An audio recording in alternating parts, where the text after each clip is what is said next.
All right, welcome back to the channel.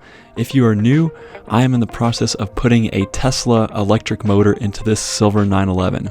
I bought it with a bad engine, and instead of replacing it with a gas engine, I have decided to do the Tesla swap. If you'd like to see how this project started, I have a playlist on my YouTube channel, and if this is something you think you'd like to follow, please subscribe. You know, like, so how am I doing 2 weeks later after finding out, this car had no battery in it? Just brand new battery cells where I would make my own battery pack. Well, I'm walking away from just selling my car.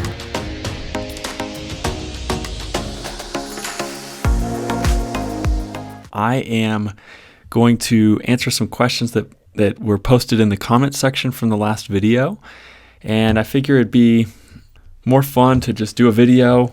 Maybe other people have these questions. I got some decent light right now. Got my nice shirt on, so I figured why not. Let's start with Sydney G's comment today.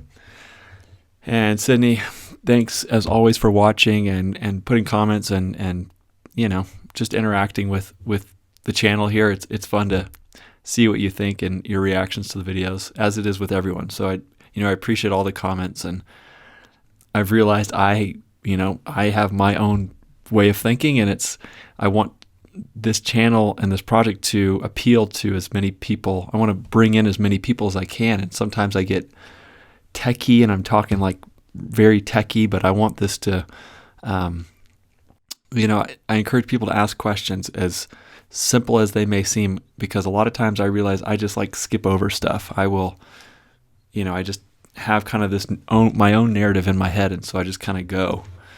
So please pose as many questions as you have on these videos. Okay, so let's, like I said, let's start with Sydney G's comment. I can't see why you couldn't use other lithium batteries with the Nissan Leaf battery management system. And I agree, Sydney, I probably could.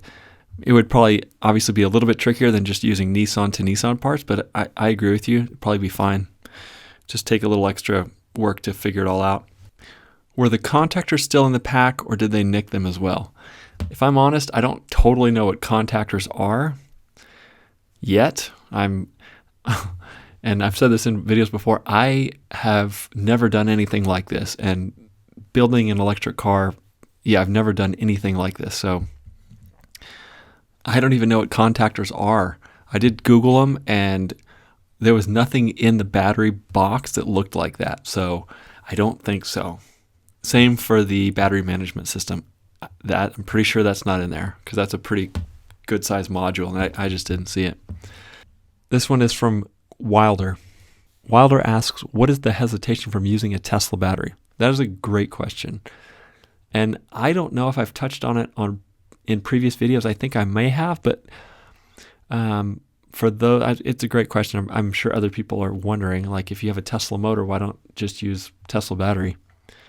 So the Tesla battery packs are big, and they're expensive. So what's the cost? I would say anywhere from like $12,000 to $20,000.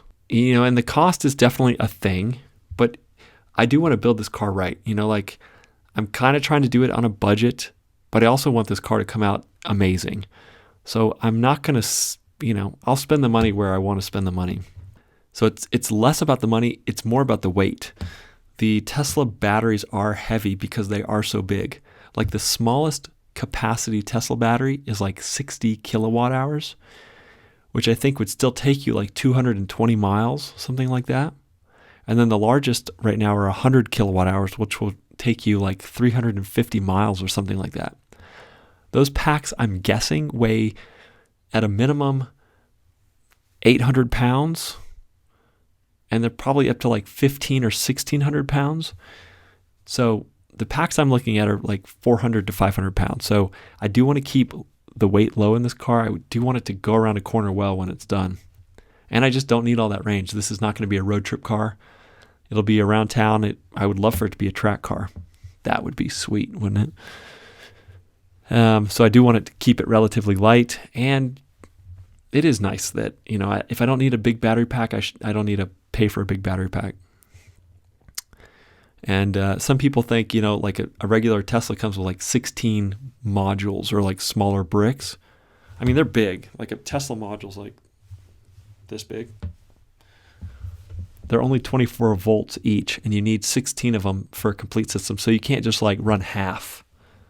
Let's say I had a 60 kilowatt hour Tesla pack. I can't just run half of them because I still need to get to the voltage I need, if that makes sense. So if I were to run, let's say they're 25 volts each, and there's 16 of them, 16 of them would give me, what is that, 16 for? That's 400 volts. So I can't just run like 8 of them, because 8 modules would just give me 200 volts, which is not enough to power the motor. So if you're going to go with the Tesla battery, you have to commit to the full 16 modules. You're committing to like 1,000 pounds of batteries, whatever it may weigh. It's a great question. Okay, so now I'm going to jump to Jeff Wiss's questions. Jeff Wiss is actually a good friend of mine, and he's very interested in the project, and he said, like, Kenny, he was the one that was kind of like, I have so many questions, and there's so much more you could talk about. And so he actually posed a bunch of his questions. Okay, the first question is, what did the Copart listing say? I will put it like a screenshot of what it said. It doesn't say much. It'll tell you what year it is, the make and model, the trim level. It'll tell you mileage sometimes. There's pictures of the car. It'll tell you the damage, like the primary damage and secondary damage.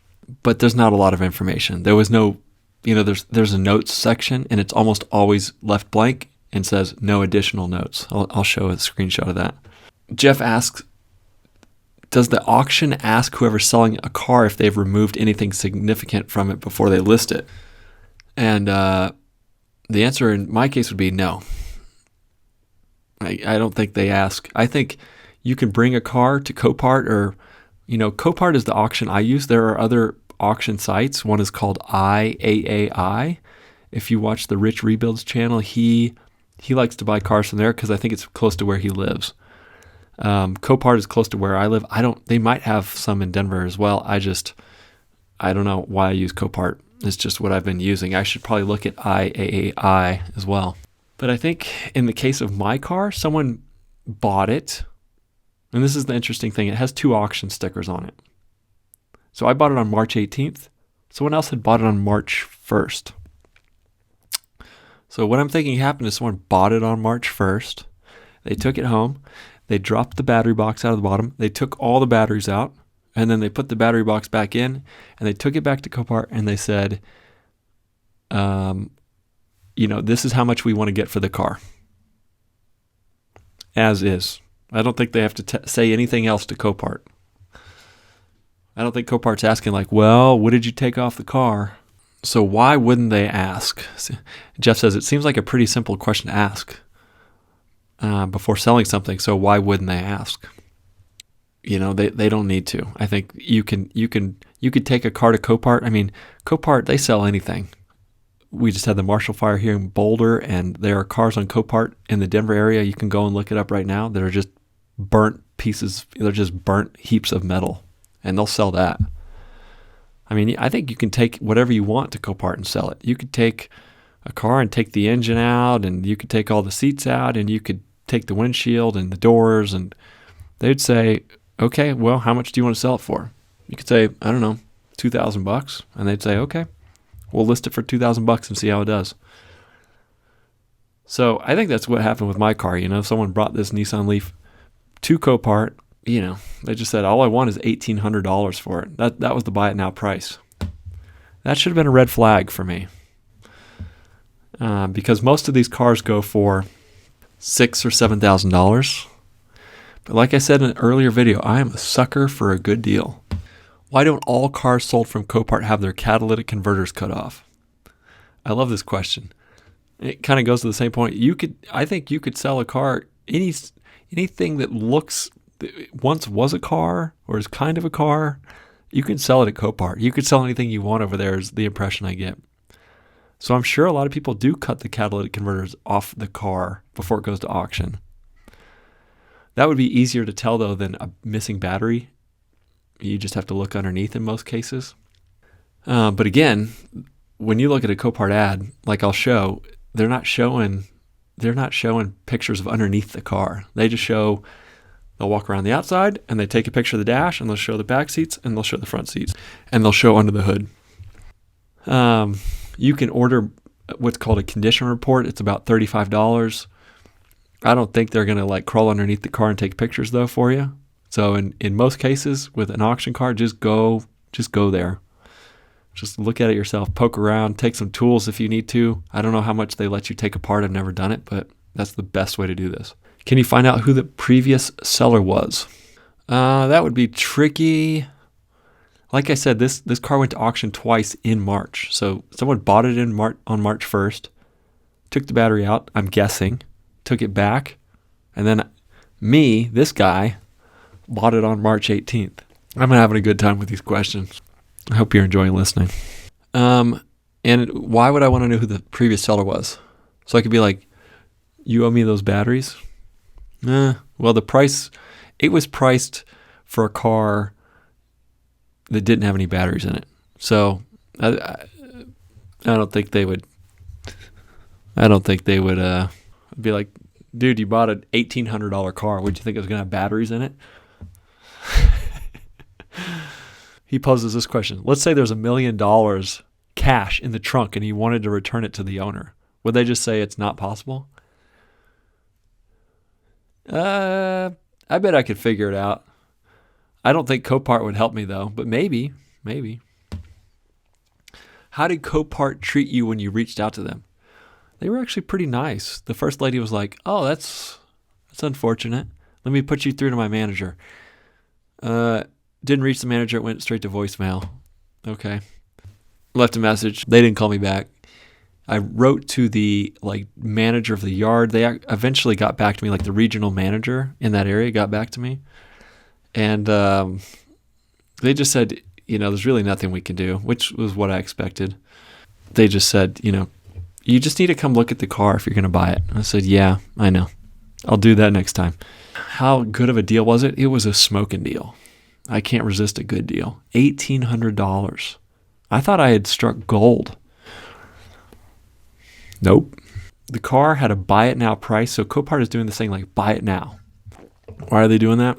I think there's because they realize there's a lot of people like me out there doing these projects, and it's a way to sell cars easier and quicker. So I think they're kind of adopting like that eBay model. If you had been there in person, would it have been obvious that there wasn't a battery? Like I said in one of the videos, I could tell after I started looking for it that the ride height was tall. Like I joked that it was like, this is the off-road package. Okay, so that's one way to tell if the car's sitting higher than it should, meaning it's lighter than it should be. That'd be one way to tell. I think the best way to tell is to pull the cover. Well, two other ways.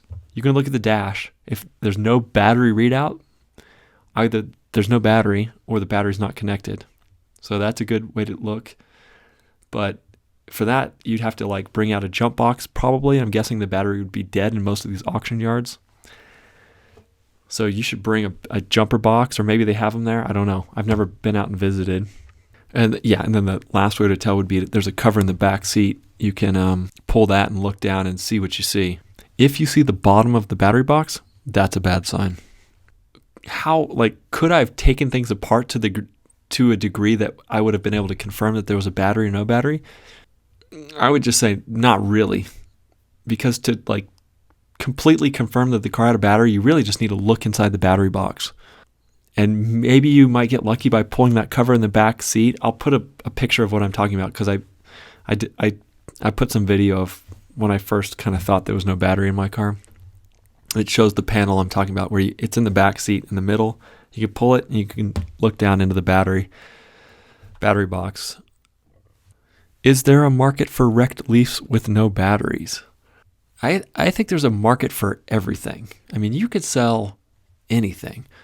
So I am hopeful. I am optimistic that I'll at least recover half of what I spent on this car. And so what did I spend on this car? Well, it had a buy it now price of $1,800, like I said. Copart had $600 in fees. That brings me to $2,400. And then I paid $1,100 to get it to Colorado. My friend Jimmy, who brought it out here. So that's $3,500. That's not nothing. What happens if you can't sell it? That would stink. I have faith. I have faith that there's someone out there that wants some parts off this car, or they want the whole thing for some crazy project that I haven't even thought of yet. That's my hope. Maybe Whistling Diesel is out there and wants to like buy it and drop it from a helicopter. That'd be cool. Do you have to pay a junkyard to take it, or do they take cars for free? Or would they even pay you something nominal for it? Yeah, I don't want to even like consider that option because I wouldn't get much money for it. Like if I were to sell it to a scrap or junkyard or something, I'd probably get like $500 tops for the car, which may be all I get in the end. I hope not. That would not be good. How does the price of a typically wrecked Nissan Leaf with good batteries compare to the new batteries and having to buy a controller and other things that I would need to make it work? So let's say that I buy a 2017 Nissan Leaf. It has a 30 kilowatt hour battery pack. Okay. And let's say that everything works. Like I buy one that runs and drives. I'm guessing I'd probably pay like $7,000 for that car or $8,000. If I were to buy brand new batteries, the ones I was looking at, the ones I talked about in the last video, it would be about $8,000 for just the battery cells. And that's for a little bit more capacity, so 35 kilowatt hours. But I'm guessing I would also need to buy the charge controller, and I'm going to need there's the charge controller and the battery management system at a minimum, which I would say $1,000 and $1,000 is kind of what I've heard. So tack another $2,000 onto it. So that's not horrible. And I'm getting, well, yeah, it's not horrible. Like he's asking, why are you going the route of new batteries? Or why? And I will clarify, I'm not like I'm not totally committed to going this route, but there are a lot of advantages to just buying new batteries, right? There's no risk. They're brand new. They're going to last a long time, hopefully. And there is a big question mark with the Nissan Leaf battery. How should I say this? There are not many people out there that have pushed a Nissan Leaf battery pack to these power levels, meaning like how much energy I'm pulling out of the battery pack every second to supply energy to that Tesla motor.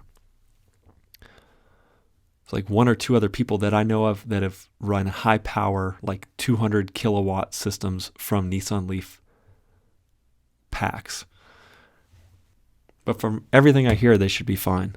But there's still a question mark there about like, would the Nissan Leaf battery pack be able to provide as much power as the Tesla motor can use and create?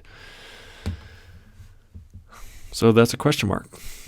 So I am taking a little bit of a risk, but in general, I think this first project, this 911 project, I am sorting out so many things. I'm learning as I go. I'm going to learn so much. I don't know a lot right now. It looks good there. Okay. Have I ever been scammed? Have I ever been scammed like this before? Not really with car parts or cars. I'm usually, the biggest risk I ever took with buying a car was buying the black 911, because I bought that car without even seeing it. That I kind of just had that feeling like, if I don't buy this car over the phone right now, it's going to be gone in the next 30 minutes. So that's the biggest risk I have ever taken on a car, and that one actually paid off. That car was solid. It was great. So I haven't been scammed or like ripped off at this level before ever. Some people might say I got scammed. Some people might say I was being dumb, so. And I actually knew I was kind of being dumb. If you watch that video, I'm like, whoa, I just took a big risk. So yeah, I've never really been scammed like this before. Jeff says, I think in one of your past videos that you show that some of your shocks were worn out. You did like the slow-mo thing. That's true. There's another question. Are these types of scams common when rebuilding cars? Well, I'm learning that this situation with people pulling the batteries out of Leafs and putting in either a bad battery or just not putting in any battery is becoming more common. There's a lot of things you can do with a battery, especially a big lithium ion battery. You can use them to like store energy for your house if you're doing off-grid. You can use them to build a sick Porsche EV. There's so many things you can do with these batteries. So they are valuable. Obviously the most valuable part of the car. And there's some questions about the 911. I think I'm going to do a separate video, like a summary of the, my time with the 911. I had it for just over a year, and there's questions about how much did you sell it for and how long did it take you to sell it. Oh, here's a good question. At the end of one of the last videos, you put a teaser about doing I had that drone footage of the black car, the black 911. I'm still editing that. I'm going to edit some this evening. I just want it to be awesome for you guys, and I haven't really edited footage like this. I've had to get a better computer because it was 4K 60 frames per second, and anyways, so it is in the works. I'm hoping in one more week. All right, that I believe is all the questions for now. That's a long enough video. I hope you enjoyed the this kind of hanging out with me and answering some questions, and thanks for watching. Please subscribe, like, and comment. The quicker I make it to 1,000 subscribers, the quicker I get paid for all those ads that you're watching anyways on most of my videos. But anyways, thanks for watching, and thanks for being a part of this project. Honestly, I don't know if I could do it without you. And I know that sounds cheesy, but I'm not even kidding, because I need... A lot of the time I'm out there working by myself, and it's nice to know that there's people out there that support this project, but also feeling that sense of connection that